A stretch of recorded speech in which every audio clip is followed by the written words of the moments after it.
Assalamualaikum warahmatullahi wabarakatuh. Alhamdulillah kembali lagi bersama saya Habib Abdullah bin Ja'far Segaf, berada di Haba Podcast. InsyaAllah Haba Podcast, ngobrol sesaat, semoga bermanfaat. Kali ini saya kedatangan tamu luar biasa. Bersama saya alhamdulillah sekarang Gus. Siapa antum Gus? Ajir Ubaidillah. Ajir Ubaidillah yang sudah luar biasa. Sudah tidak asing lagi buat kita. Beberapa kali kita lihat YouTube-nya di Nabawi TV ya. Masya Allah. Luar biasa di Nabawi TV. Ahlan wa sahlan. Marhaban ya. Wa marhaban. Kita girang banget ini. Bisa apalagi Al-Fakir didatengin. bisa sowan ke antum. Luar biasa. Antum jadi asli mana? Al-Fakir asli Purwokerto. Purwokerto ya? Banyumas. Banyumas ya? Jawa Tengah. Asli memang Jawa Tengah. Asli. Oh, sekarang lagi apa di Kami ada pesantren, foundernya Al-Walid yang mendirikan ayah kami. Kemudian tahun 95 beliau wafat. Sekarang diteruskan oleh putra-putra beliau. Pondok pesantren apa Ustaz di Purwokerto? Namanya Nurul Huda. Nurul Huda. Moga-moga dapat berkahnya Nurul Mustafa. Masya Allah berkah. Sama-sama Nurul. Sama-sama cahaya ya. Cahaya. Dari tahun berapa itu Ustaz? Al-Walid mendirikan 1983 sebetulnya. 1983. Ya, cuma diteruskan oleh putra-putra beliau tahun 95 setelah wafatnya beliau sampai sekarang. Kalau antum background pendidikannya di mana? Al-Fakir dulu SMP, SMA di Banyumas, di Purwokerto. Setelah itu Al-Fakir taklim di Habib Taufik Assegaf. Habib Taufik, ajib. Berapa lama itu? Kami masuk 2018, pulang 2013. Marhaba. Enggak, Ana mau tanya nih sedikit lihat di medsos ya, antum luar biasa. Maksudnya memberikan pencerahan. Biasa di luar. Memberikan pencerahan buat ya semua yang menyaksikan di medsos ya, YouTube, di Instagram. Alhamdulillah, jadi muka antum udah mulai terlihat oleh kita semuanya. Dan alhamdulillah antum tidak hanya asal bicara tapi menjelaskan dengan detail di pembahasan-pembahasan baik itu tentang khurafat dan lain sebagainya. Itu menarik sekali Ustaz. Itu awalnya gimana sih Ustaz? Berangkat dari ya Habib, teman-teman sekalian. Jadi kami resah dengan berbagai keriuhan di medsos. Semuanya kok kayaknya berbicara tetapi tidak banyak yang menyajikan data. Yang lebih alim dari Al-Fakir banyak sekali. Cuma memang mungkin karena tidak tervisualkan apa yang disampaikan itu. Memang disampaikan dari kitab ini, kalamnya begini. Cuma karena kitabnya tidak ditampilkan, karena literasinya nggak langsung ditampilkan, emosional ke netizen ini kurang kuat gitu. Al-Fakir memandang ada kekosongan di sana, Habib. Maka sebetulnya concern 1 tahun terakhir, Habib. Jadi banyak yang nanya ke Al-Fakir soal syubhat-syubhat ya. Syubhat. Artinya hal-hal yang selama ini menjadi amaliyah kami, kita semua, tetapi dipersalahkan, dibid'ahkan, bahkan beberapa itu disyirikkan, dikafirkan. Itu kan tuduhan ini selama ini banyak dituduhkan ke kita semua. Nah, kami merasa resah, maka sebagai santri yang kebetulan ada ya punya kamera, punya tim gitu, Al-Fakir memiliki tanggung jawab untuk ikut mengedukasi masyarakat dengan cara yang mungkin belum banyak digunakan oleh para asatir gitu. Jadi kita bicara pelan-pelan. Al-Fakir kalau bicara nggak bisa cepat. Akhirnya kita baca kitab, nanti kemudian kitabnya ditampilkan begitu. Ternyata mendapat respon yang bagus, positif dari netizen. Artinya minimal yang selama ini hanya ikut-ikutan, ternyata ada ya dalilnya, ternyata ada loh referensinya gitu. Dan alhamdulillah 1 tahun terakhir ini cukup works gitu. Iya benar. Cukup works gitu Habib. Iya benar. Jadi memang cukup bisa menambah wawasan kita ya. Alhamdulillah, semoga di media sosial khususnya ya, TikTok dan YouTube dan Instagram. Nah, yang jadi pertanyaan ini, Ustadz atau Gus apa Ustadz sih sebenarnya kita panggil nih? Allah merhatikum. Gus aja, Gus Ajir Ubaidillah ini berarti setahun sebelumnya udah mulai masuk dakwah di media ya? Intensif, konsisten, tiap hari posting, itu setahun terakhir. Oke. Sebelumnya ya asal-asal aja, nggak terkonsep gitu. Tapi gimana perjalanan dakwah di media sosial itu? Sejauh ini asik, Habib. Artinya gini, barangkali ada yang putus dalam dakwah kita ini, putusnya di ilmu, Habib. Ilmu itu maksudnya bagaimana para kiai, para alim ini punya ilmu yang luar biasa, tetapi barangkali kemasannya kurang renyah gitu. Nah, dengan kita ngomong pelan-pelan, kemudian to the point, ini loh kitabnya, ini loh referensinya, ternyata banyak mendapatkan sambutan. Yang pertama, yang kedua, engagementnya dapat. Banyak lagi yang nanya, Gus tolong bahas ini, Gus tolong bahas ini. Artinya mereka mengikuti. Benar. Beberapa ustadz nasional bahkan sampai Japri ke Al-Fakir sampai DM, Gus ini tolong dibahas, ustadz centang biru yang followernya banyak gitu. Artinya ini mewakili masyarakat yang sebetulnya selama ini, atau bahasa kerennya silent majority. Yes, silent majority. Yang selama ini hanya terima, disalah-salahkan, dibid'ah-bid'ahkan gitu. Ternyata ada ini dalilnya. Iya, dan alhamdulillah ya dengan munculnya antum ini mereka juga agak sedikit kebingungan kalau menurut Anda ya. Karena antum nggak mudah, karena berasa tuh. Kenapa? Karena memang yang antum bawain ini kalau enggak kitab Al-Adhkar, Imam Nawawi atau Ibn Taimiyah dan lain sebagainya sebenarnya. Tapi baguslah kan ini dengan data dan dalil yang ada ya, baik dari nas Al-Qur'an, kemudian hadis Nabi, kemudian ijma qiyas juga antum bawa, luar biasa. Kalam-kalam salaf luar biasa. Yang terbaru ini kan antum lagi bahas masalah khurafat ya, Ustaz ya? Itu sudah Ramadan lalu sebetulnya. Sudah Ramadan. Ya. Oh, karomah ya? Iya. Ini juga boleh dibahas di podcast ini, Ustaz, tentang karomah. Emang sebenarnya kita ini percaya atau tidak dengan karomah? Harus percaya atau tidak dengan karomah sebenarnya? Percaya dengan karomah itu sebuah keniscayaan, Habib. Karena di Al-Qur'an datanya banyak sekali. Bagaimana Sayyidah Maryam bisa memakan kurma padahal tidak musimnya. Bagaimana Ashabul Kahfi tidur 309 tahun tanpa buang hajat, tanpa makan, tanpa minum dan hidup gitu. Belum lagi di hadis-hadis sahih. Jadi sampai ada dalam kitab Jauharatul Tauhid dikatakan wa asbitan lil auliya karamah wa man nafaha fambidzan kalamah. Tetapkanlah karomah bagi orang-orang yang memang terpilih. Barang siapa yang menafikan maka jangan didengarkan omongannya. Itu jelas itu ya. Jelas itu ya. Menariknya Habib, ulama sekali Syekh Ibn Taimiyah yang kita hormati, meskipun dalam beberapa hal kita berbeda pendapat dengan beliau. Beliau mengatakan dalam kitab fatwa beliau, wa min usuli ahli sunnati wal jamaah at-tasdiqu bi karamatil auliya. At-tasdiq bi karamatil auliya. Itu dari Ibn Taimiyah. Iya, itu di kitab fatwa beliau. Jadi pondasi penting dalam ahli sunnah wal jamaah itu adalah mempercayai karomah-karomah para wali begitu. Luar biasa ya. Dan disarai dalam yang mensyarahi namanya Ibnu Utsaimin. Di situ dikatakan bahwasanya karomah ini adalah pembeda antara kita dengan Mu'tazilah. Jadi Ahlussunnah itu percaya karomah. Kalau Mu'tazilah memang nggak pernah percaya menafikan begitu. Dia jadi sedahsyat itu. Luar biasa ya. Iya. Nah terus fenomena karomah ini kan dimunculkan ya sengaja untuk memframing bahwa orang yang percaya karomah itu berarti nggak masuk di akal lah dan lain sebagainya. Itu menurut antum gimana tuh? Memang setup awalnya begini ya, Beb. Karomah ini memang nggak masuk akal harus. Yeah. Karena kalau para nabi itu dapat mukjizat, para wali itu dapat karomah.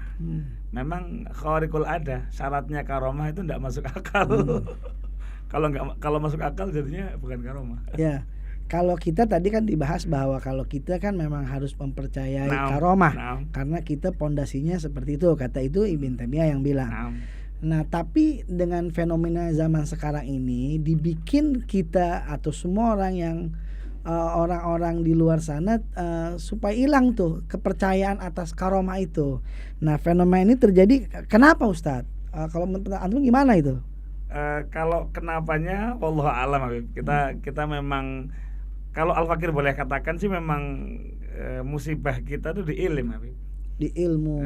Karena memang anak zaman now ini kepengen belajarnya instan, tidak talaki dengan guru. Betul. Maka mudah terbawa dengan fenomena-fenomena yang ada. Padahal Al-Imam Syafi'i mengatakan man arada dunya fa alaihi bil ilm, wa man arada al-akhirah fa alaihi bil ilm, wa man aradahuma fa alaihi bil ilm. Kita ini kalau kepengen dunia kita beres, hidup kita selamat di dunia, maka pondasinya harus ilmu. Dan kalau kita pengen dapat kebahagiaan yang abadi di akhirat, pondasinya juga ilmu. Nah, barangkali fenomena akhir-akhir ini yang orang ini lebih asik ngaji di depan layar, tidak mau sabar bertalaki dengan guru, tidak mau mendengarkan secara tertib tangga-tangganya. Maka ada yang lepas nih dari tangga-tangga ini, ibarat dari level 1 lompat ke level 5 gitu. Jadi ada yang putus di sini. Nah, padahal ada ulama Ibn al-Iraqi mengatakan la ta'khudhul ilma illa min afwahil ulama. Jangan ambil ilmu kecuali dari mulutnya para ulama. Artinya talaki. Talaki ya. Iya. Nggak bisa kita dari YouTube dan lain sebagainya. Nggak bisa. Keberkahan ilmunya nggak dapat ya. Betul Habib. Oke, berarti antum setuju nggak kalau ada memang by design untuk supaya kita ini Ahlus Sunnah wal Jamaah disudutkan sama satu ini, sehingga dimunculkan tuh hal-hal yang untuk menjauhkan kepercayaan kita kepada karomah, mukjizat, habaib dan sebagainya. Mungkin momentumnya ketemu Habib. Jadi sebagaimana kita simak akhir-akhir ini, ada beberapa pihak yang mencoba meragukan kita terhadap nasab Rasulullah Alawi. Nah, pertama diserang tuh nasabnya. Setelah nggak bisa jawab, kitab-kitabnya kita clear, kita bisa menyajikan semua. Mereka geser ke DNA. DNA kemudian kita juga bisa jawab, banyak pakar yang speak up gitu tentang. Nah, di saat yang bersamaan ini juga otokritik untuk internal kita. Ada beberapa asatid, ada beberapa habaib, beberapa kiai gitu yang terlalu over dalam menyampaikan karomah mungkin. Jadi menyampaikan cerita-cerita karomah ini secara vulgar. Memang likulli maqalin maqam ya. Setiap ucapan itu ada tempatnya. Nah, barangkali ya ini introspeksi dan koreksi untuk kita semua. Beberapa kesempatan yang lalu kita sering melihat hal-hal cerita-cerita karomah yang diobral bebas gitu.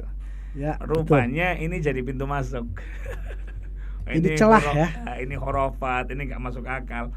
Nah, tentu orang-orang yang awalnya gagal menyerang lewat ulama karena ketemu ulama-ulama besar yang mengisbat nasab Alawi, atau yang kedua yang DNA, pakar-pakar kita berhasil menjelaskan begitu. Nah, ini orang-orang yang nggak terima dengan nasab kemarin, akhirnya masuk di sini, ngumpul di sini barangkali ya. Sehingga yang kami prihatin waktu itu sebetulnya wali-wali besar gitu dijadikan candaan, dijadikan parodi. Nah, itu yang akhirnya Al-Fakir diminta oleh Nabawi TV khususnya untuk membahas karomah ini secara komprehensif. Cakep. Tapi pembahasan antum sebenarnya sudah lengkap, jelas di Nabawi TV ya. Tapi yang ana mau terus dalamin lagi dari antum ini Ustadz. Jadi apa hikmah dari semua ini Ustadz? Yang ada kalau menurut kacamata antum ini, adanya orang yang meragukan nasab, adanya orang yang meragukan karomah aulia, yang kita jelas dari pembahasan antum juga ana dengar hadis nabinya dan lain sebagainya. bahaya kalau kita nggak percaya kepada karomah. Nah, apa hikmahnya yang pertama? Yang kedua, apa yang harus kita sikapi untuk itu? Nah, kita yang awam ya, kalau kita yang ulama mungkin bisa kita menyikapi. Tapi yang awam ini kan juga perlu pedoman, perlu kita pegangan lah. Nah, apa sih yang harus kita sikapi untuk ini? Hikmah yang terbesar barangkali hikmah yang terbesar adalah untuk internal kita semua nih, ahli sunnah wal jamaah di Indonesia.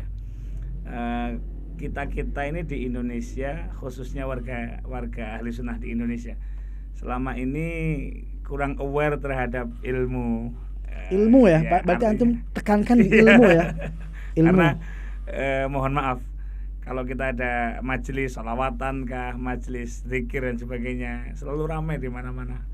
Tetapi tidak banyak yang concern kemudian detail membahas satu persatu ilmu-ilmu itu.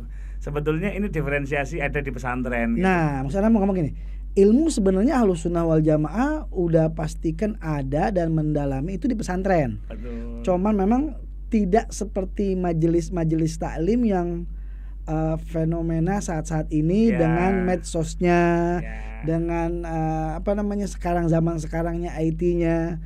Anda rasa kalau pesantren-pesantren pun mulai saat ini udah mulai banyak ya di pesantren-pesantren Darul Ghawa Dakwah dan lain sebagainya dengan IT-nya itu follow up apa yang harus di follow up ke publik itu tentang ilmu dan lain sebagainya, insya Allah bisa nyambangi kali ya Sat. Jadi kalau dalam dunia komunikasi Habib ada namanya positioning. Jadi positioning itu bagaimana kita yang di pesantren ini bisa tetap kokoh dengan idealisme kita, tetapi juga mengemas itu semua sesuai dengan apa yang diinginkan publik. Betul. Kalau itu ketemu namanya positioning tuh. Betul. Frekuensinya ketemu. Nah, barangkali selama ini kita banyak kalah di sini. Betul. Kita lebih rame sekedar ceramah-ceramahnya, kita lebih rame majelis-majelisnya. Cuma asetiat kita yang alim-alim ini belum punya ruang yang konsisten atau yang menarik untuk menampilkan ilmu-ilmu beliau secara konsisten, bertahap, diterima oleh masyarakat gitu. Menurut Al-Fakir, yang paling penting dari semua isu ini ya ini bahwa ternyata semua isu ini kalau kita bahas pakai ilmu tuntas. Kalau memang yang mencari kebenaran ya. Makanya dulu waktu Al-Fakir dakwah bersama Habib Hasan, Masya Allah. Beliau bilang, Abdullah ente dakwah aja, dakwah. Jadi kita nih Nurul Mustafa bukan pesantren. Nurul Mustafa ini membikin orang itu menjadi ghirah. Ada ghirah yang tadinya anak-anak muda nggak ada ghirah untuk agama, mereka jadi ghirah. Mereka mau bersolawat, mereka mau dengan agamanya. Nah nanti yang mengisi ilmunya ustadz-ustadz yang berada di wilayah masing-masing. Makanya kata Habib Hasan, pesan juga tuh setiap sekali dakwah biasa kita kumpul dengan kiai-kiai atau ustadz-ustadz yang biasa. Nah, sekarang setelah kita dakwah di tempat antum ustadz-ustadz, antum sekarang yang isi anak-anak muda sini. Anak-anak muda sini sudah demen dengan agama, tinggal diisi fikihnya, diisi bacaan Qur'annya, diisi ilmu-ilmunya. Maka mereka ustadz yang mengikuti apa arahan Habib Hasan dan mengikuti, insya Allah akan terus eksis dia. Tapi kadang-kadang ada juga yang tidak, akhirnya tidak juga. Tapi inti dari dakwah itu majelis taklim itu kayak dulu ada Habib Munzir, ada Habib Hasan bin Ja'far, Nur Mustafa, Majelis Rasulullah dan Majelis. Itu sebenarnya semangatnya untuk membikin semangat anak muda yang tadinya kurang jadi demen. Nah, sehingga ada juga di antara mereka selesai majelis taklim 2 tahun 3 tahun dia pondok, dia memperdalam ilmu. Nah, itu. Memang itu hikmah, berarti pertama ilmu ya. Betapa pentingnya ilmu. Nah. Habis itu apa? Yang kedua ini membuka tabir, mana membuka yang cinta sejati. Oke. Bisa nggak dibilang begini? Ini sebenarnya ujian buat para pecinta. Betul lah, betul. Begitu ya? Karena nggak mudah juga ya, apalagi teman-teman yang hidup di media sosial, apalagi teman-teman yang hidup di lingkungan yang mohon maaf mungkin banyak yang nggak percaya gitu. Ini butuh mental juga. Mental juga ya. Luar biasa ya. Mental juga, betul Habib. Dan yang paling penting sebetulnya kembali lagi ini jadi otokritik untuk kita semua gitu. Karena ya mohon maaf Habib, kita semua tidak menafikan ada beberapa habaib yang memang jadwal ceramahnya lebih banyak daripada jadwal ngajinya. Ngajar ya, oke. Oh, ngajinya. Iya, belajarnya. Betul. Oke. Hikmahnya luar biasa. Hikmahnya banyak berarti ya. Banyak sekali. Terus gimana kita masih ada hikmahnya lagi? Ke situ sih lebih ke situ. Terus hikmahnya apa, menyikapinya gimana nih? Kalau orang awam nih ngelihat seperti ini nih, kita untuk menyikapi seperti apa? Kata Imam Ghazali mencuplik hadis Nabi dalam Ihya Ulumuddin, la tajlisu inda kulli alimin. Kita itu jangan sembarangan duduk dengan orang alim. Tidak semua orang alim itu bisa kita ambil ilmunya. Oke. Illa alimin yad'ukum min khamsin ila khamsin. Kecuali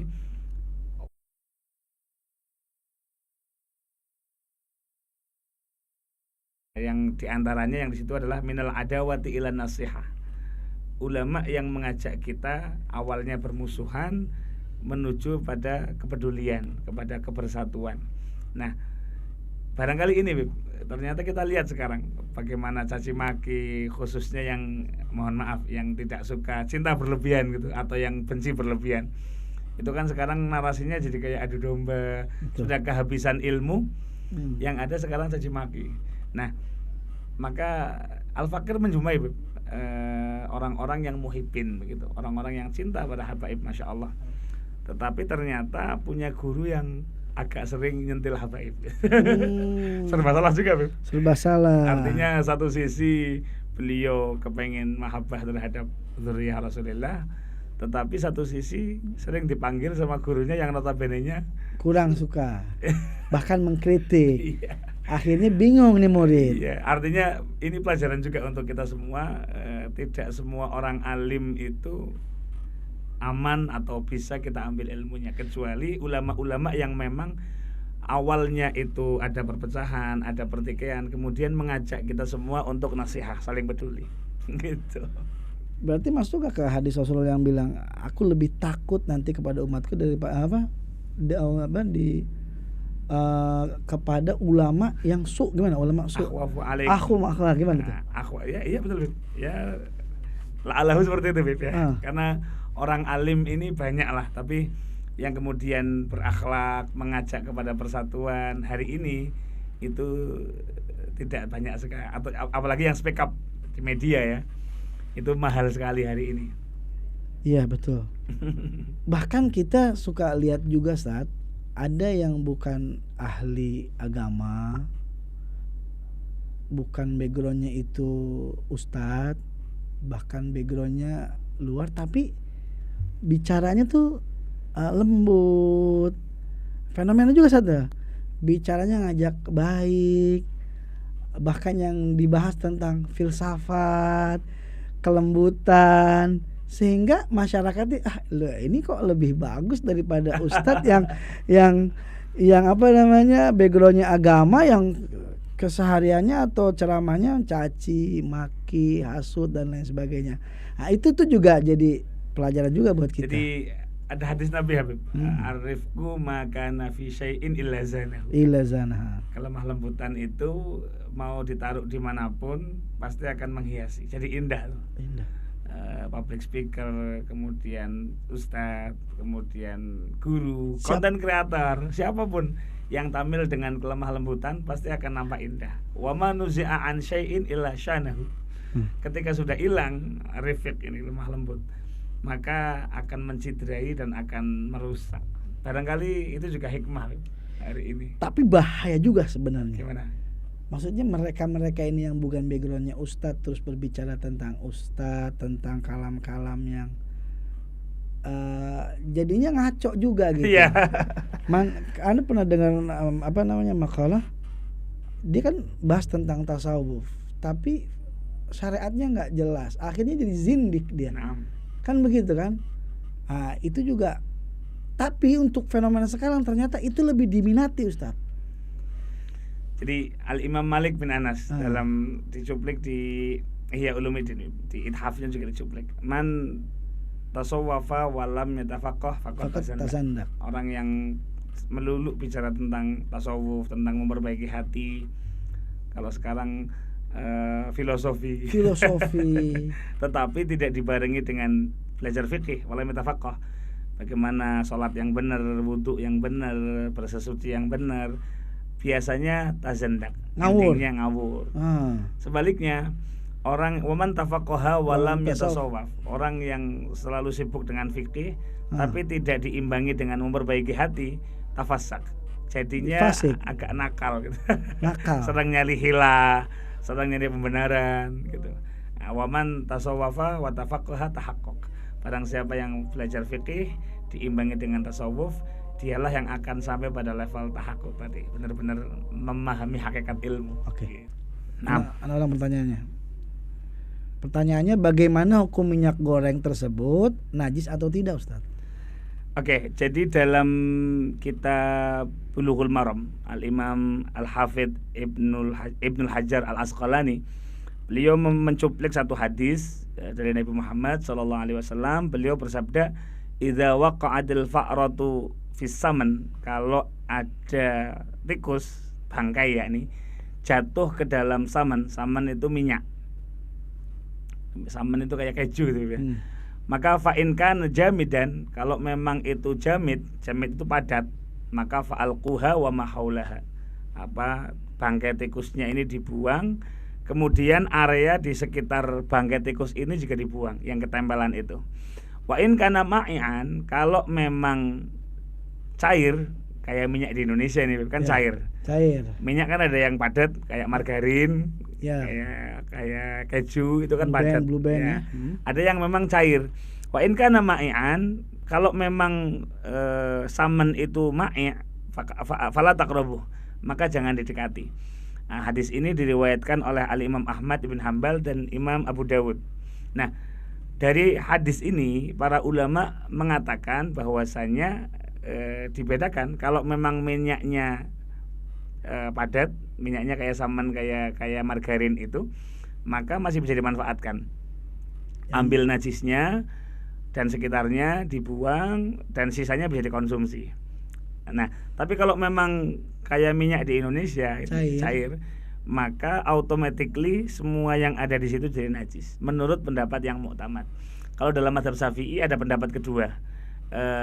Karena minyak ini memang tidak bisa menyatu dengan air, maka masih bisa dicucikan.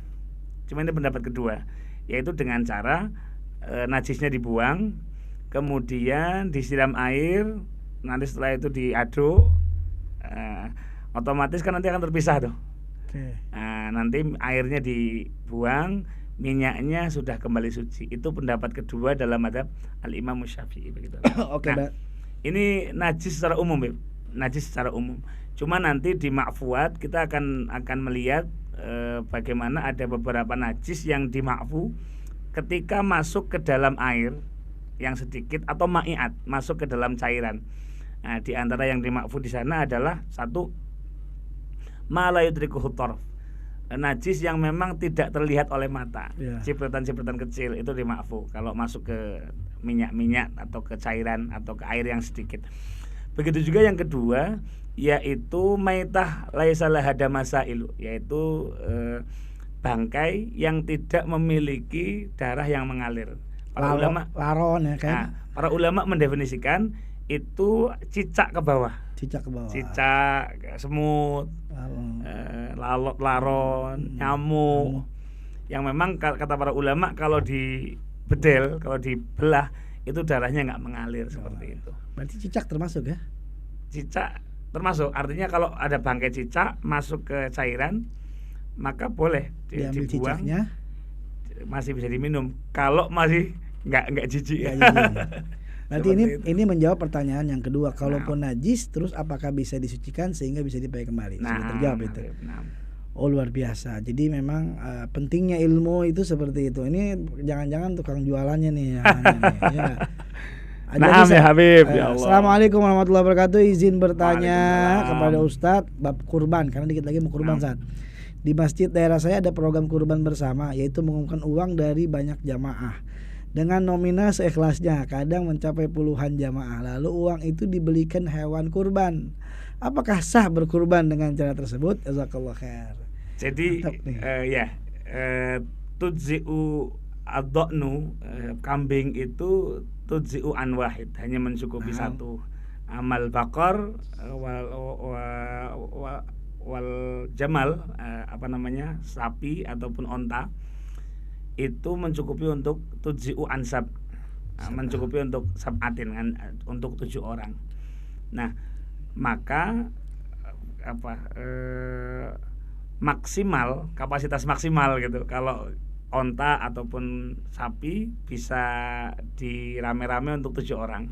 Tetapi kalau kambing hanya cukup untuk 1 orang. Nah, maka kalau ada kambing dibikin iuran rame-rame, secara hukum korban ini tidak sah. Kita sering dilatih di sekolah-sekolah, misal kita iuran berapa puluh ribu, kemudian itu disembelih kambingnya atau sapinya. Bagaimana kalau melebihi kapasitas itu? Secara hukum fikih maka kurbannya tidak sah. Kalau disepakati gimana, Ustaz? Maksudnya? Oleh kumpul semuanya dapat 1 kambing atau dapat 1 sapi. Mereka mensepakati bahwa ini korban untuk fulan bin fulan. Itu nanti ini jadi topik kedua, Bib. Jadi topik kedua ya, artinya secara kalau memang dari awal diniati untuk orang banyak tadi, maka nggak sah korban. Harus dari awal diniatinya dari sembelihan biasa. Nah, kalaupun nanti misal kita bahas di sekolah deh, misal kita sepakati bahwa sapi ini atau kambing ini kita hadiahkan untuk salah satu mungkin wali kelasnya, mungkin orang yang dianggap paling membutuhkan di situ. Dihadiahkan untuk itu, kemudian dikorbankan untuk si fulan ini, maka sah korban. Dan nanti setelah dikorbankan, pahalanya diniatkan saja untuk semua yang ikut iuran. Berarti bisa ya, win-win solution. Jadi bisa disepakati, tapi jangan dari awal bahwa ini bakal untuk semua. Bisa rame-rame tidak bisa, tapi disepakati untuk 1 nama. Pahalanya pasti dapat yang lainnya. Begitu juga disepakati untuk 7 nama untuk sapi, karena jadi sah, jadi seperti itu. Oke ya, masuk tuh ya pertanyaannya. Jadi cakep, terima kasih Gus. Assalamualaikum Gus. Dan Habib mau tanya, apakah ketika kita bersuci, ketika istinja dan ketika kita mencuci pakaian atau sesuatu yang terkena najis, apakah harus sertai niat diucapkan dalam hati? Cara seperti niat saat wudu, tapi niatnya diganti dengan niat menghilangkan dan lain sebagainya. Gimana Ustaz? Jadi menurut para ulama, kesepakatan para ulama bahwasanya ada perbedaan mendasar antara at-thaharah fi izalatin najas dan thaharah fi raf'il hadas. Beda. Jadi kalau mengangkat hadas, karena hadas ini sesuatu yang maknawi, tidak kelihatan mata, maka untuk mengangkatnya harus niat. Ulama sepakat. Jadi kita mau wudu, kita mau mandi wajib, mau tayamum, karena itu memang mengangkat sesuatu yang maknawi, maka harus ada niatnya. Supaya menjadi pembeda antara kita mandi biasa ataupun kita mandi ibadah. Supaya menjadi pembeda, kita cuci muka karena wajah kita kotor atau cuci muka karena wudu. Pembedanya di niat itu. Adapun untuk izalatun najas ataupun menghilangkan najis, para ulama bersepakat bahwa karena najis ini sesuatu yang kelihatan, kasat mata, tampak mata, maka menghilangkannya itu tidak butuh niat. Jadi asal kita istinja, kita membuang kotoran di halaman rumah kita, kita siram, kita pel, asal caranya udah benar, najisnya hilang, maka sudah sah menghilangkan najis itu. Jadi cakep sekali itu jawabannya. Jadi ada 2 tadi, ada yang harus paham dulu tuh, raf'ul hadas sama izalatin najas. Jadi kita harus paham dulu. Jadi kalau wudu apa semuanya pakai niat, tapi kalau menghilangkan najis dari pakaian kita tinggal yang penting bersih. Yang penting ada 3 ya kalau nggak salah Ustaz ya. Yang penting hilang rasa, apalagi rasa, warna, bau. Tapi kalau rasa jangan dirasain rasa. Nggak enak juga kalau ngerasain. Belum pernah juga deh. Oke. Luar biasa nih diskusi yang luar biasa. Saat luar biasa ya. Banyak sekali sebenarnya tuh, banyak banget.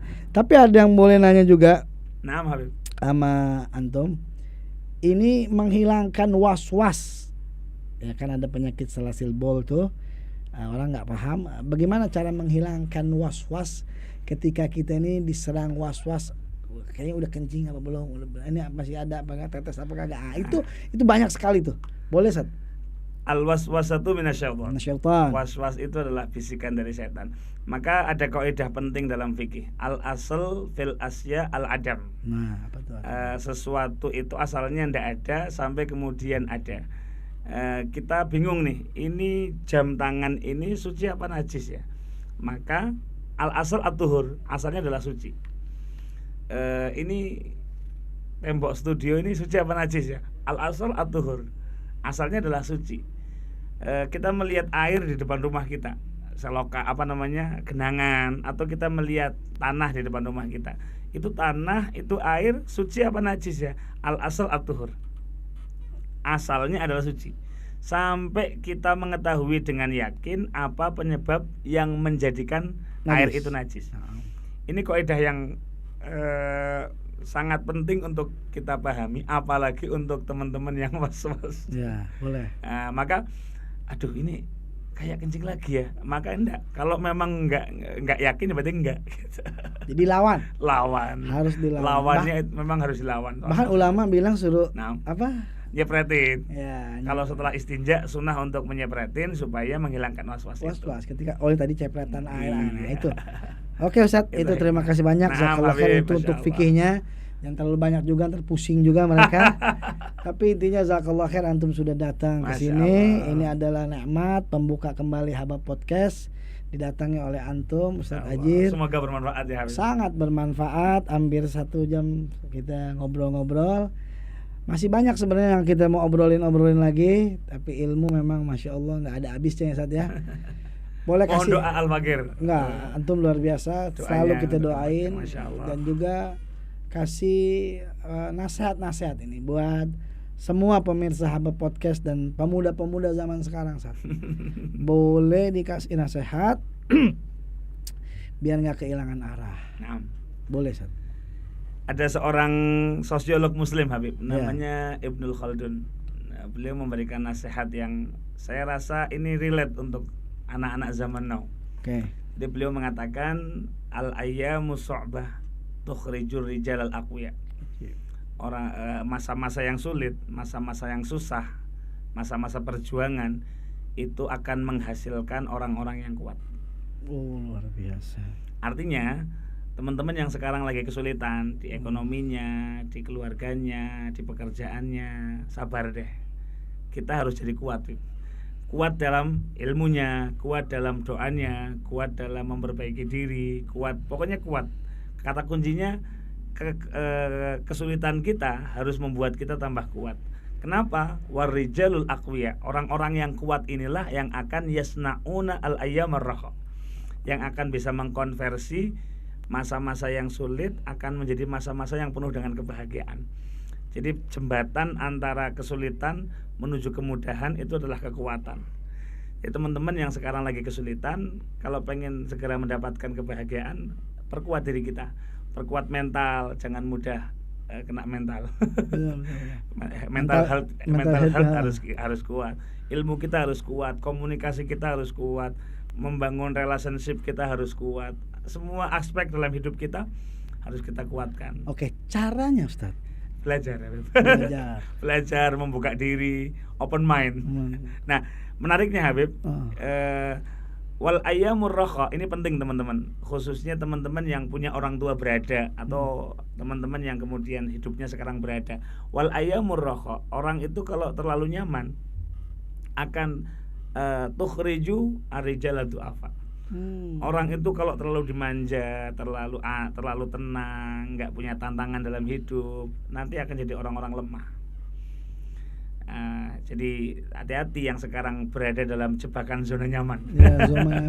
Hidupnya nggak pernah sulit, hidupnya selalu nggak ada tantangan. Hati-hati, bisa jadi kita akan menjadi orang-orang lemah. Na'udzubillah min dzalik.